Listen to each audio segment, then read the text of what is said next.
travaille pour le COS-CRPF, donc c'est un centre de reclassement professionnel pour adultes reconnus travailleurs handicapés. Donc ce sont des personnes qui viennent chez nous, qui peuvent passer éventuellement par une préorientation, une remise à niveau et qui ensuite suivent une formation reconnue ministère du Travail, donc pour un titre homologué. Étant responsable de plusieurs centres de ressources, la première problématique était de proposer, donc via le centre de ressources, des ressources sur étagère, donc type français et maths au premier niveau.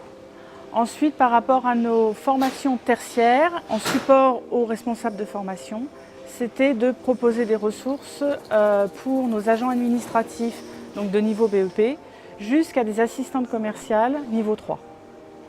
Et puis petit à petit, le projet a évolué et aujourd'hui, nous proposons un tutorat à distance de certains parcours. Ce tutorat à distance qui est en alternance, donc on va dire 80% de présentiel est fait par le formateur référent et 20% va être fait par cet autre formateur qui va lui adresser des ressources au fur et à mesure et le suivre donc par emailing simple, téléphone et puis par un système de forum pour pouvoir répondre à ses questions. Il répondait à mes différentes demandes en termes de besoins de ressources. Il commençait au niveau, on va dire, bas de compétences, à des hauts niveaux de qualification, puisque, comme je vous l'ai dit tout à l'heure, nous avons du niveau infra-BEP à Bac+2. Ensuite, il me propose des outils auteurs qui, au fur et à mesure, ont permis aux formateurs de mettre la main dessus et de pouvoir proposer leurs propres évaluations. Parce que dans nos établissements, on est aussi dans une dynamique de création de support. Et au-delà de ça, avec le SCORM, il a permis de faire le suivi des parcours.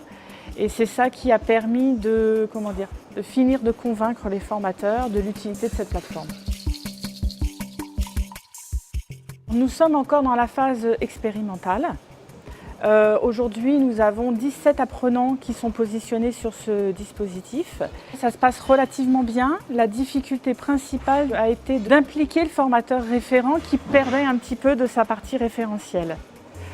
Au niveau des apprenants, c'est un succès complet puisqu'on a même une personne qui est en maladie, qui a dû subir une opération. Et donc aujourd'hui, cet accompagnement va se faire chez elle directement. L'idée aujourd'hui serait d'étendre à d'autres publics et pas seulement donc aux personnes qui sont sur les parcours tertiaires administratifs. Et puis au-delà de ça, ce serait de revoir notre blended learning, c'est-à-dire de retravailler la partie présentielle au bénéfice de ce e-learning.